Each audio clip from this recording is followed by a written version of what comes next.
Қайырлы күн. Бүгін болымды және болымсыз етістік түрлерін өтеміз. Каналға жазылыңыздар. Үй тапсырмасын орындауға көмектесем. Етістік мағынасына қарай екіге бөлінеді. Болымды және болымсыз етістіктер. Болымды етістік дегеніміз не? Істің болғанын, болып жатқанын, не болатынын білдіретін етістіктің түрін болымды етістік деп атаймыз. Мысалы, мен сабақ оқыдым, мен сабақ оқып отырмын. Мен сабақ оқымақпын. Бұның барлығында іс-әрекеттің болатынын білдіріп тұр. Болымсыз етістік істің болмағанын, болмайтынын білдіретін етістіктің түрін болымсыз етістік деп атаймыз. Етістіктің болымсыз түрі болымды етістікке жұрнақ жалғану арқылы жасалады. Мысалы, мұны жазған адамның өзін білме, сөзін біл. Кісіге қарап сөз алма, сөзіне қарай кісін ал.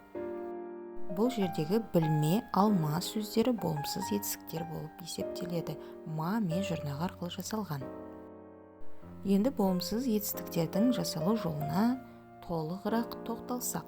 Болымсыз етістік екі түрлі жолмен жасалады. Бірінші синтетикалық тәсіл, негізгі және туынды түбір етістікке маме, бабе, папе жұрнақтары жалғану арқылы.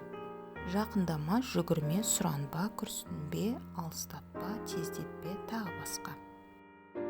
Екіншісі аналитикалық тәсіл арқылы ған-ген, қан-кен формулы есімшеге жоқ емес сөзінің тіркесу арқылы.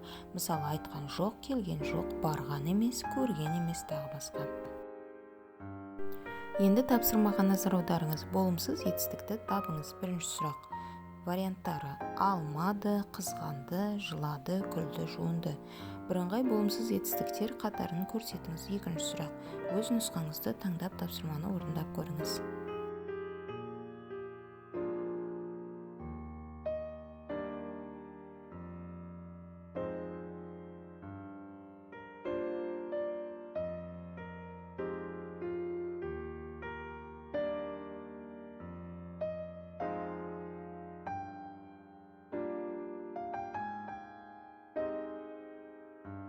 Назарларыңызға рахмет. Осы каналға жазылыңыздар. Үй тапсырмасын орындауға сіздерге көмектесетін боламын.